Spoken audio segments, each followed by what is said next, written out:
कुर्रे अर्ज पे बसने वालों में सबसे बड़े डॉक्टर, दुनिया के सबसे बड़े हकीम,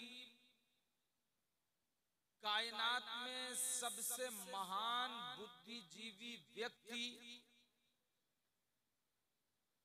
दुनिया के अंदर सबसे ज्यादा अक्लो दानिश और सूझबूझ रखने वाली पर्सनालिटी, यानी अगर डिटेल में मैं यूं कहूं कि मुकर्रिर ऐसे कि अगर मुट्ठी में बंद कंकरियों को तकरीर फरमा दे तो कलमा पढ़ करके सुनाने लग जाए। वाह वाह वाह वाह भैया माइक ठीक कर लो। दाई ऐसे कि सामने खड़े हुए पेड़ों को आवाज लगाएं तो पेड़ अपनी जड़ों से उखड़ के जमीन पे चल के कदमों में गिर के कलमे शहादत पढ़ करके सुनाने लग जाए। और डॉक्टर ऐसे, लुधपुरवा वालों अगर तवज्जो कर सकते हो और अपनी समातों में मेरी बात को रख सकते हो तो रख के दिखाओ। डॉक्टर ऐसे कि खैबर के दिन किसी की दुखती हुई आंखों में लुआबे दहन डाल दें तो आंखें उसी वक्त अच्छी हो जाए। वाह वाह वाह वाह हजरत वाह।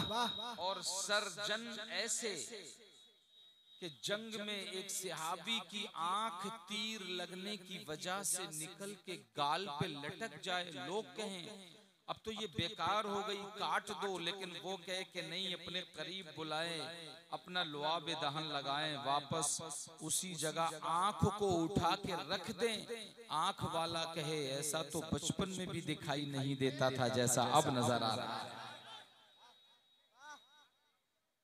कर्नल ऑफ आर्मी ऐसे कि अगर कोई जंग से वापस आए, हुजूर तलवार टूट गई है, वो बदले में लोहे की तलवार ना देके लकड़ी का एक टूटा हुआ टुकड़ा पकड़ा दें और वो वापस पलट के ऐसा लड़े कि लोहे की तलवारों के दांत खट्टे कर दे, तो लोग समझ पाए कि जिसके लकड़ी का ये आलम है उसकी दुआ का आलम क्या हो। वाह वाह वाह। भूखे ऐसे, तवज्जो करिएगा, भूखे ऐसे। भैया इको कर दो कम, इको कम कर दो, इको कम करो और वॉल्यूम बढ़ाओ। भूखे ऐसे कि अगर कोई उनकी बारगाह में भूख की शिकायत लेकर के आए और आकर के अपनी पेट की चादर हटाए, ये दिखाने के लिए कि भूख की वजह से मेरे पेट पे एक पत्थर बंधा है, तो मदीने वाला जवाब में कहे ना कुछ भी, बस अपनी चादर हटाए, तो वो ये देख करके शर्मिंदा हो जाए कि मेरे तो एक ही पत्थर बंधा है, इनके तो तीन तीन पत्थर बंधे हुए नजर आ रहे हैं। और खिलाने वाले ऐसे कि एक पियाला दूध में 70 सहाबाए किराम के पेटों को भरते हुए नजर आ रहे हैं। वाह वाह वाह वाह, हक है हजरत वाह। जो रबीउल अव्वल की 12 तारीख को दुशंबा के भोर में जमीन पे पैदा हो जाए तो आसमान वाले हैरत में पड़ जाएं कि यार आसमान का नूरानी मंजर छोड़ के जमीन के अंधेरों में कैसे चले गए। और मेराज की रात जमीनों से आसमानों पे चले जाएं तो जमीन वाले हैरत में पड़ जाएं कि एक ही रात में इतनी दूर जाकर के कैसे वापस आ जाए।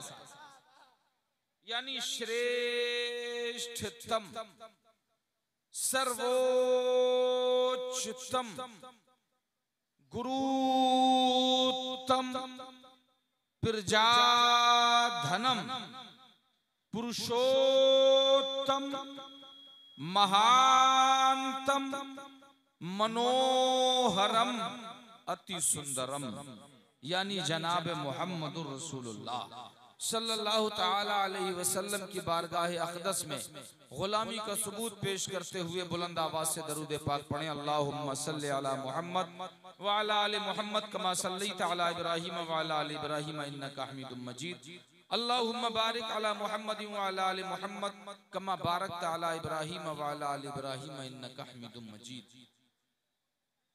जिनका जिक्र करने बैठे हो अज़मत वालिदैन कॉन्फ्रेंस में, शहादत इमाम हुसैन का जानते हो कि उनको शहीद हुए कितने साल हो गए? सबसे पहले अपने दिमाग की डायरी पे ये नोट कर लो, काम आएगा। इमाम हुसैन को शहीद हुए 1384 साल हो गए। कितने? जरा जोर से, कितने? 1384 साल। अमर 1384 साल के बाद नाम का ये आलम है कि कहीं लगता है कि ये इतनी पुरानी बात हो? जरा जोर से बोलो, कभी लगता है कि इतनी पुरानी बात हो? 1384 साल पुरानी बात, ये लगता है कि कल ही की बात है। मैं अगर आपसे आपकी पीढ़ी के चौथे दादा का नाम पूछूं तो शायद आपको याद ना हो। कुछ लोग तो अपने सगे दादा का नाम याद नहीं रख पाते, फिर उनके बाप, फिर उनके बाप, यानी अगर आपकी चौथी पीढ़ी के दादा का नाम मैं पूछूं तो शायद किसी को याद ना हो। मगर वाह रे हुसैन, तेरी अजमत को सलाम।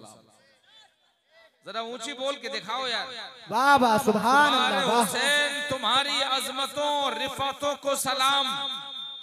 लोग अपने चौथे दादा का नाम याद नहीं रखते, मगर हुसैन 1384 साल पहले जो झंडा तुमने करबला में गाड़ा था। हेलो भैया, अम्मा यार, पहले तुम्ही को तकरीर सुनानी पड़ेगी क्या? एक ही बार में इसको छोड़ो मत। चौथे दादा का नाम